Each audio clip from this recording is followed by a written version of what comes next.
Puhutaan tänään vähän plantarifaskiitista. No, plantarifaskiitti. Rakkaalla lapsella on monta nimeä. Puhutaan kantaluupiikistä ja plantarifaskiitista. Plantarifaskiitti on kantapään alueen kiputila, joka johtuu plantarifaskian rappeumasta. Se voi aiheuttaa kipua kantapään alueella.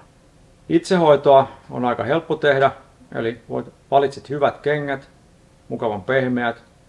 Pieni kantakorotus voi auttaa. Ja myös tämä aktiivinen akillesjänteiden venytys sekä jalkapohjan kudoskalon venyttäminen päivällä voi helpottaa vaivaa. Voit myös asettaa vaikka limupullon jalan alle ja rullailla sillä. Myös tennispalloa voi käyttää tähän paikallishierontaan. Yövastahoito on helppo itsehoito. Kompressiosukat ovat suunniteltu tukemaan jalkojen ja nilkkojen verenkiertoa ja vähentämään jalkojen turvotusta. Niitä käytetään monissa eri tilanteissa, kuten matkustamisessa, liikunnassa ja raskauden aikana. Kompressiosukkien käytön on havaittu vähentävän lihaskipuja, harjoitusten jälkeistä jäykkyyttä sekä myös lyhentävän palautumisaikaa harjoituksesta. Plantarifaskiitin itsehoidossa Thermoskin FXT-sukasta voi olla apua päivällä.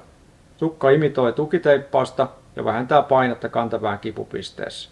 Sukka ei hiosta, se on helppo käyttää verrattuna teippaukseen. Sukkia on 3 eri mallia. Plantarifaskiitin yölastahoidon periaate on yksinkertainen, mutta tehokas. Thermoskin yölasta on jalkaan kiinnitettävä sukkamainen tuki, joka pitää kudoskalvon lievässä venytyksessä yön aikana. Yölastahoidon ansiosta plantarifaskiitin aiheuttama kipua voidaan merkittävästi lievittää, erityisesti aamuisin. Kun plantarifaskia pysyy venytettynä, jäykkyys ja kipu vähenevät, ja ensimmäiset askeleet aamulla ovat huomattavasti miellyttävämmät.